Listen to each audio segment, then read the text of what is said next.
the more awkward it is, the more this comes into its own, I find. It's funny, isn't it? Because I bet a lot of people are probably thinking of it the other way around. But would. this suits the little horrible bits. Yeah, exactly.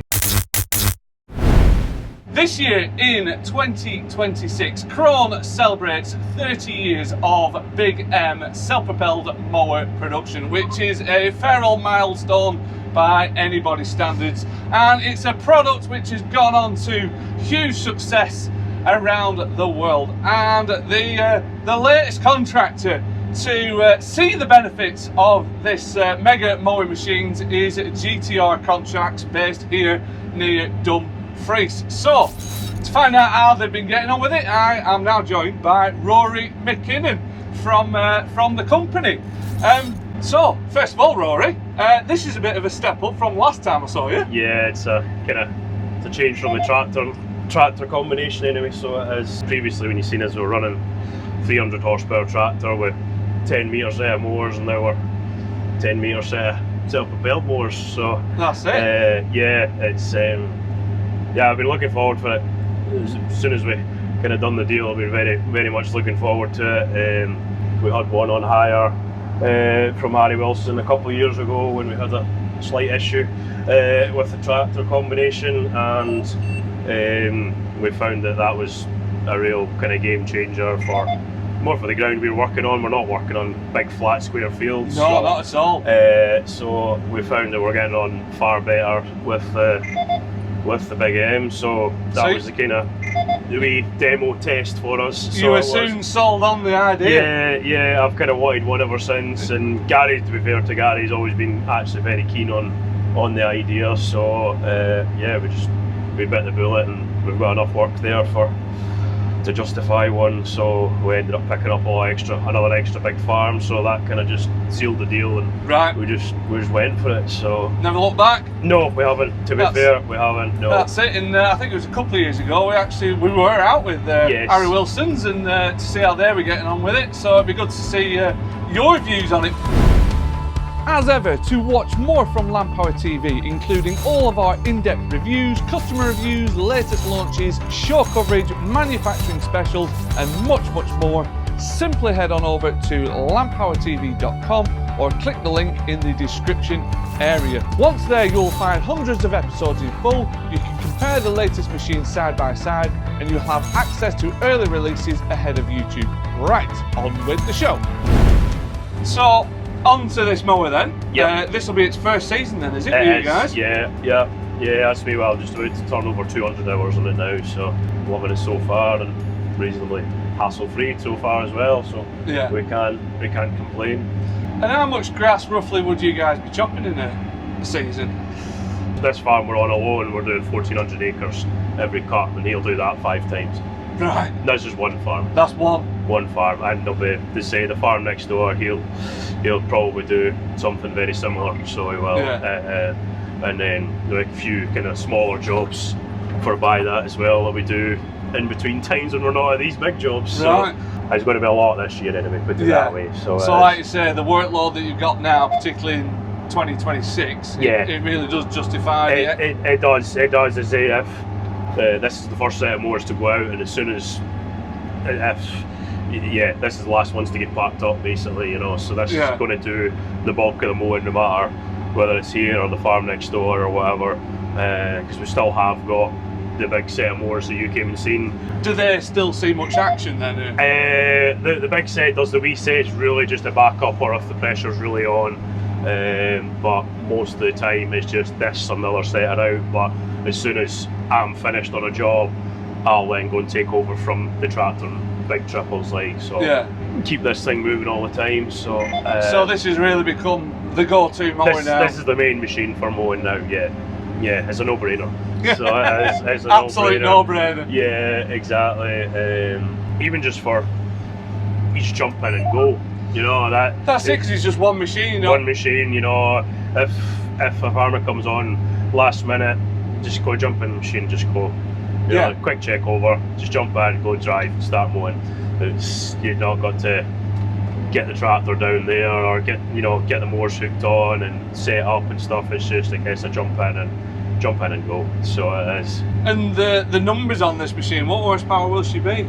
450, as far as I'm aware. Yeah, certainly feels like it anyway. Yeah, so, you know it's there. Yeah. And what sort of cutting width will it be? So I think it's like 10 metres, but like I've got it in the auto steer at 9.5 to give me a kind of healthy overlap. So, yeah, especially on these slopes. Yeah, exactly. If you're on flat fields, you get it a lot wider. But as I say, it's not any smaller or not any bigger as the other set we run, but it's the manoeuvrability that's giving us the edge. So it is, and horsepower as well. So it's probably very consistent having all that power. You just keep going. It doesn't really matter whether you're on a light crop or a reasonably heavy crop. It doesn't seem to affect it, to be honest. Yeah. I've kind of done a bit of both just recently, and it doesn't affect it at all. So it doesn't. And what sort of, how many acres per day roughly will you sort of jump through or can do? If it's good going, the fields are nice, you do 300 acres in an easy day. An easy day? Yeah, you wouldn't, you know, just probably over 12 hours you'd probably get 300 acres done, like, so you would. And that's without breaking and sweating? Not really, no.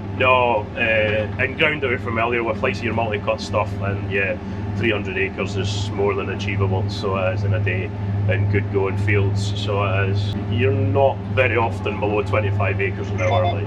No. And what's the all important quality cut like and conditioning quality like on it? Yeah, good. Yeah, really good. I'm quite, and it's so, because it's so easy just to tweak away at your cut height, you know. You can't always have it right. No, you can just keep tweaking it, so you can, and it's so easy to check because you just put the groupers down for a split second to see what your cut looks like, you know. All right, yeah. Rather than something, you don't never really need to get out and kick the grass. No.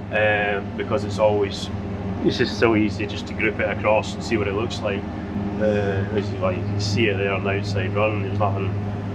Can't really get better as that. Not like, really. That's like a billiard table, isn't it? Yeah, exactly. Spot on is that? Exactly. And as if it is lying over flat, you just keep knocking it down until you get it right. You know, it's not.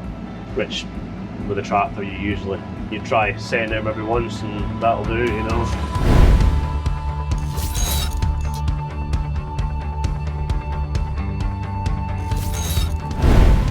Like I say, a lot of the gains of this over a tractor and a set of triples will be the manoeuvrability. Manoeuvrability and also the side shift of the front mower. Right. So when you're on the side of a hill, the tractor and triples will be crabbing. This still crabs as well, but you don't miss anything. No. Because that front mower can side shift so much, you don't miss it. There's no gap, there's no overlaps, or you know, it's not missing anything. Yeah. So there's a lot less tidying up after yourself with this compared to the tractor. The tractor, you have to go back and catch your wee strips. Exactly, and also, since I've got used to it, I only go around the field twice. All right. Whereas tractor triples, you need to go around 3 times to catch the bits you miss in your corners and give yourself a bit of space. And give yourself a bit of space. Only having to go around the field twice is a huge saving to me as well. Crack up with them straight bits. Yeah, exactly.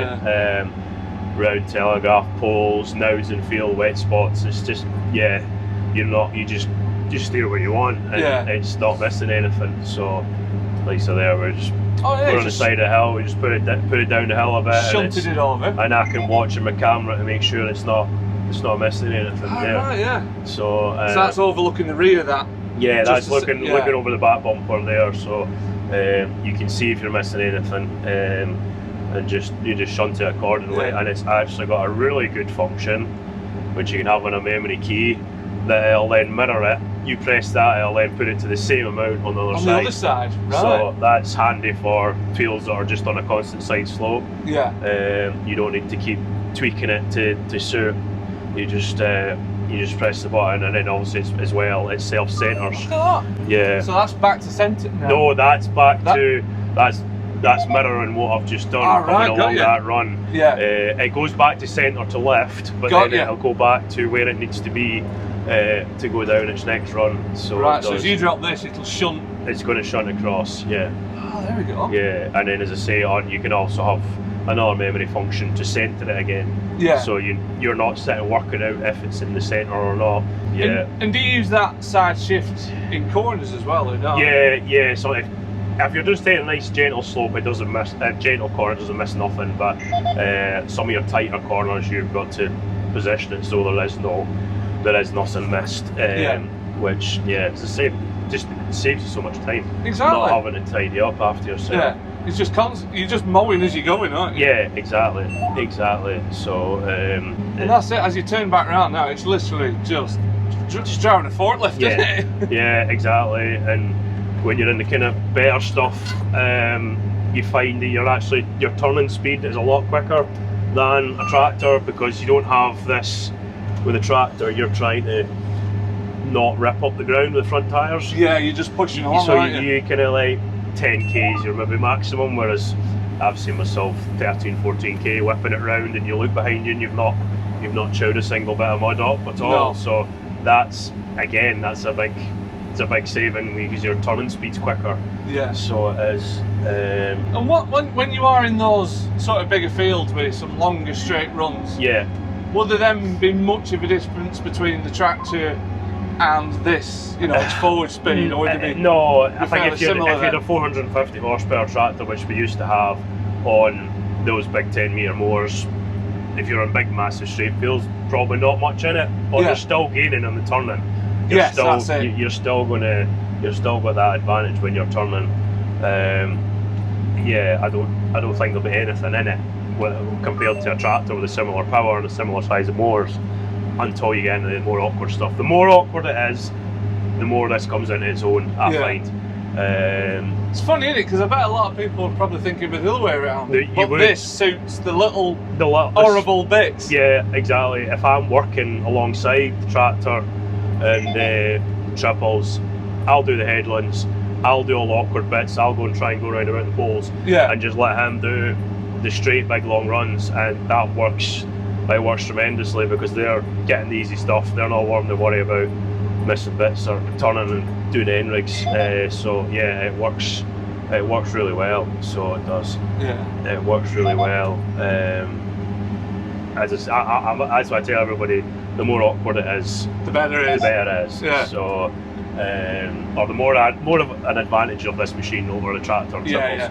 And with running two self-propelled forages, you still use the other mowers quite a bit to obviously stay in front of those. Yeah. They're both chasing me. And with crops like this, I still need a hand. I do. There's not very often. If it's just one forager, there's not often I ever need a hand. No. To get ahead. To be honest, I'll maybe need to be an hour in the morning, an extra hour at night in front of them, but that never anything really. I don't need to work all night to keep in front of it, so it's been working out well, which it was touch and go with the tractor and triples, whether you were going to keep in front, and I think you probably would be struggling to keep in front of the 6-rotor rake at the big forager now.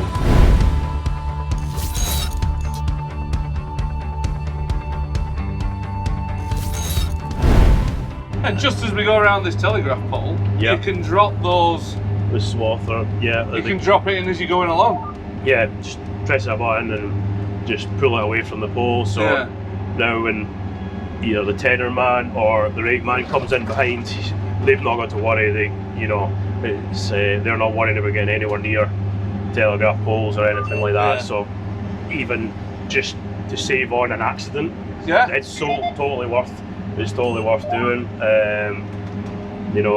Downtime's a big thing, so absolutely. Somebody skips one of those poles, that's an hour lost, so for the sake of a split second, me pressing the button, I've got that grass 3 metres away from a pole, either side of it, and I group the outside running every field in as well, so that there's no chance of grabbing anything or touching a dike or a fence with the. Is that something you always do on the always do it, right? Yeah, and the boy in the rake loves it.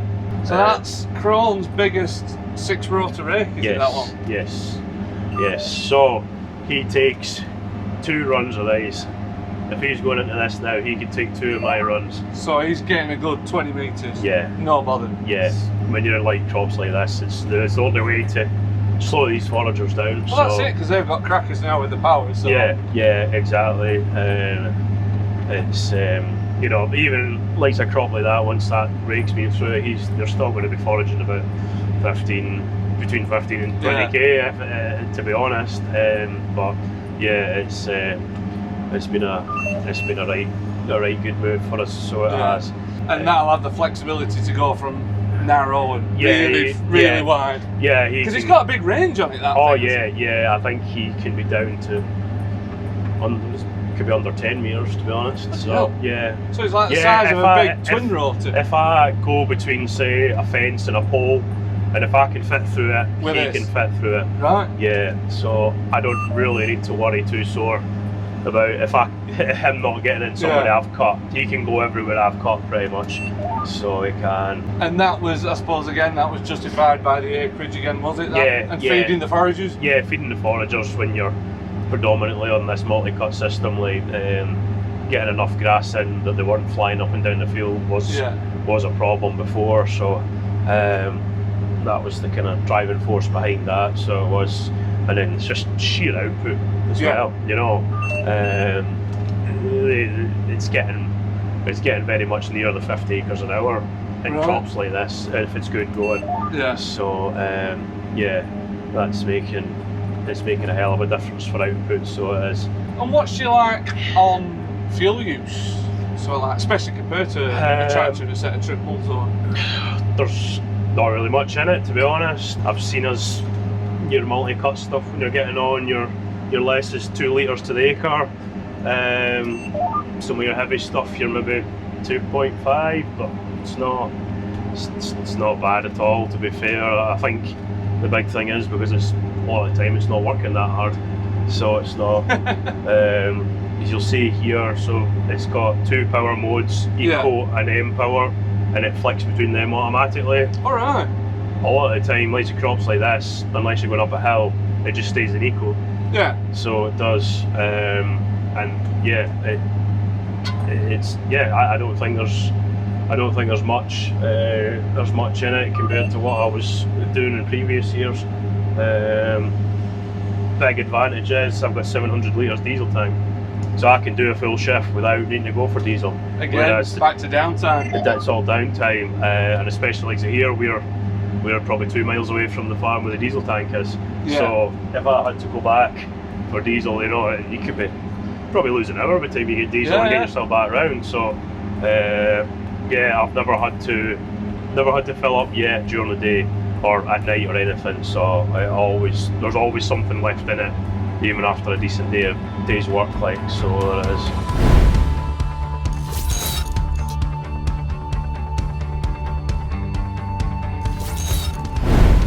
And what was it like getting used to this machine? Once you get your head round the rear steer, it's no bother, to be honest. Basically, just getting your into the way of steering the machine's probably your biggest thing to worry about. As I say, obviously, that was a slight advantage with having a go with one 2 years ago. That certainly helped for getting myself onto this one.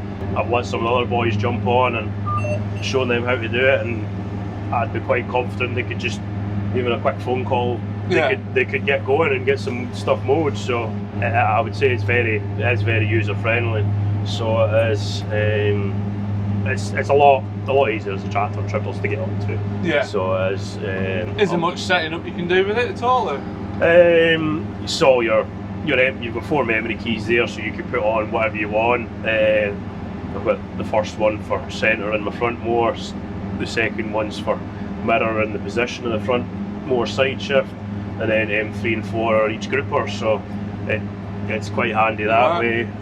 You can put anything you want on those. You can put. There's quite a lot of options for what you can put on there. You can change cutting heights. You can change your bed pressures, and there's quite a few things. But that's kind of what I've found suits me. Yeah.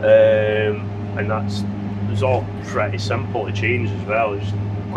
The computer's actually quite easy, and the symbols are all very simple to change stuff on there. And then the thing I probably like the most is the cutting height. Change that on the go. Right. I can just plus or minus it, and it'll just do it instantly. It'll do all three beds. Yeah, all three, and then you know once you've got kind of rough set, once you've kind of set them once and you're up and down, it's they stay equal. Yeah. So maybe you're the first time around the field, you'll maybe just knock it up a bit just in case there's any stones or anything. Or a customer says, "Oh, put your height up a bit." You can, and you're not out screwing at top links or anything like that. So again, downtime, isn't it? Yeah, exactly. Saving again. Exactly. So yeah, it's just so simple, to be fair. So and that's similar with the bed pressure as well, is it? Bed pressure, yeah. Bed pressure, you just adjust. You can adjust that on the go, and you can have your presets. You can save, say, like going back to your cutting height, you can save 2 preset cutting heights. So then, if you really wanted, you could have both of them on M keys for, like, so say, going into a hollow or something. You could adjust it on the go. So, and as I say, if somebody wants to just jump on and just go mowing, then it's not really that big an issue. It's just points me in the right direction. Yeah, exactly. And like switching fields now, it's just knock it off, fold it up. Just wait till they're just about off, and then you press unlock, and then you press and hold for lifting up all 3, and it just does its sequence and just folds them away. And then, but you can still be driving, you could be doing that when you're driving along the field, and it doesn't affect it at all. So it doesn't. It's not wide out. It's the only width of the front mower, is it? That's what I mean. As long as you get your front mower through, you're pretty good. That extra mirror on that side helps, at least if you're getting close to someone you can see with that. But yeah, it's never any bother. You can see your back wheels as well in your mirrors, and then you can just see your tail lights in the camera. So if you're turning tight somewhere, you can see if you're going to hit anything with them. Even if you do just tap a post, they fold round on a gas strut. They don't. You can't really damage them, to be honest. And the guidance that you're setting up there, that's John Deere. It's John Deere stuff. Yeah. It's. Was that fairly easy to integrate with this? Yeah. So because predominantly we're running John Deere tractors, we just decided that we'll just get the machine spec'd, auto steer ready. And then we've got our John Deere dealership to put the sole steer kit in, and then put the screen in one of the domes we've already had. So yeah, it's been actually quite spot on. So it is. The sole steer kit seems to speak quite well with the Krone stuff. So yeah, it's been hassle free. Just plug and play. Yeah. And when you're going like first time round in the field, and obviously it's a rear wheel steering machine. Did that take a little bit of getting used to? Because when you steer away, the back end's going to go towards the fence that you're trying to avoid. Yeah, you've just got to totally totally readjust your driving style. So you do, but once you get out of the way of it, it's good. And I would just about say you actually get further into your points of your corners because of the way it steers compared to the tractor. Once you get into the swing of it, you are grabbing every little bit as much as you can, because I do think once you get in the way of it, it is easier to be following the fence line, because you're not worrying about, go back to that, you're not missing anything when you're turning, so you're not, and if it is literally a little slither.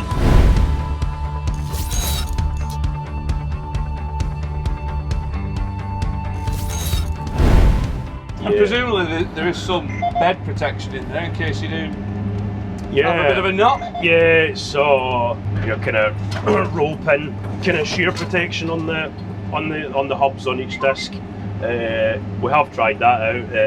We got a stone one day and it just broke the 2 roll pins on it, and it just spins the disc up out of the way, and just in case you kind of take it apart. And once you figured out how to do it once, it's actually pretty simple. Get it lined up to the 2 roll pins in, tighten her down, build her back up, and away you go. Right. Compared to some other makes where it's a case of take the whole module out and replace that, which costs a fortune. So it's been good that way. So it has. But yeah, no, they seem to be taking the abuse quite well. So will they take a little bit of abuse? Yeah, I'm sure you'll find a few stones and whatnot and rocky bits around here. Oh yeah, it's not all nice flat creamy fields around here, like, so yeah, there is little stones kind of poking up out of the ground, and it just bounces over them, like. And how long will you get us out of the set of blades on this? Like the first cut there, it was nice and dry, everything was good going. I think I did way over 1,000 acres with a set of blades, and that was before I turned them. Right. Yeah, I have only, this far through the season we've put one set of blades on it, so we have, they've maybe been, I think they have been turned now, so they have, but I've been actually really impressed with how well the Krone blades are lasting, and probably in comparison, the class ones are good, but I would say these ones are lasting really well, so they are. That's a big thing as well, you're not having to go out and change blades every so often, you know. That's it, yeah. You know, you're not going to get a good amount of time out of them, so you are. Which it comes back to that downtime again, doesn't it? Yeah, exactly. As I say, downtime's been very minimal with it, so it has. And have you had any? I know it's only done 200 hours so far. Did you have any sort of teething issues just to sort of get up and going? We had some AdBlue issues trying to get to the first job, but we put that Everyone down. else. we put that down to the fact that it's just sat for so long, probably a bit of condensation in the tank and stuff, and the AdBlue system probably hadn't really been run at that point. And then I've had a little broken wire kind of the end of the engine, and that's it really. But they were pretty good, and they were quick at getting here to get us up and going, like, so. I can't really fault the backup at all. Who would be your dealer for this? So we use Cars Billington. Right, we got this from, so probably in the location we're at right now, you've got a dealership at Stranraer or you've got a dealership at Annan, so probably an hour and a bit we'll get them here for either direction. So you've got the beauty of having two depots you can rely on, and the lads have been very good. So we have and then Donald from Krone. I think he's just up in Ayrshire, I think, so he's not a million miles away if he needs to come down if there's anything. So and they're very good at being at the end of the phone. So I was going to say, what's it like from the Krone side of things? Krone, brilliant. Yeah, no, they've been good. So they have. They were out on the first day to make sure we got set off all right, and they've been back down since on the kind of wet days just to check our things over and go through things with us. And I dare say if it was needing any advice or a bit of help or tuition, they'd be straight down, like, you know. But as I say, they're always at the end of the phone, so we can't complain at all. So we can between this and the new big rake as well. So because you got that now as well, haven't you? Yeah, they've been very good. So they've been very good.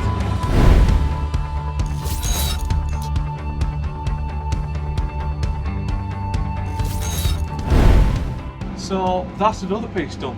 Yeah. Talk about blinking, you miss it with this thing. Yeah, exactly. Just get on, don't you? Yeah, and you just, before you know it, you look back and see what you've done. Like, yeah, you know, there's 300 acres done. Yeah, exactly. No, for getting on, you can't beat it at all. Yeah. So you can. So then, overall, yep. Just sum up your time. You're 200 hours so far with the Big M. Well, actually, you've had your demos as well. Yeah. I think it's been a really good move for us, and we're definitely seeing benefits of it. So we are, and yeah, I don't think I'd want to go back to anything doing it any other way now. Like, so I wouldn't. As I keep saying, manoeuvrability, and the more awkward the field, the more of an advantage it's been for us. Which, as you see today, we've got plenty. Plenty of them. So it's it's definitely been a good job, and as I say, not having to really burst yourself too much to make sure you are managing on your own. Yeah. Or not need to worry about having another set of mowers to keep in front. Like previous times, you're maybe needing another set of mowers for maybe a few hours. Is all you're really needing. Whereas we're having this now. I just don't. I don't need a hand at all, really. Yeah. So I don't. It's just, yeah. It's the output's just there, so it is. I can't fault it at all. Yeah. So I can't fault it at all. Yeah. Well, they must have done something right, because it's stuck around for 30 years. Yeah, exactly. Where others have had a bash at self-propelled mowers and they've come and they've gone and they've never really took off. And I think they've just sort of got the sweet spot with this size, haven't they? They used to do a small one, they used to do a bigger one as well, didn't they? Aye, yeah. Well, this 450 just seems to be the one. one. I think it's for kind of all markets, to be fair. It's well, you just need to look at Ireland, like see how many there is, you know, whether it's brand new ones or old ones. They're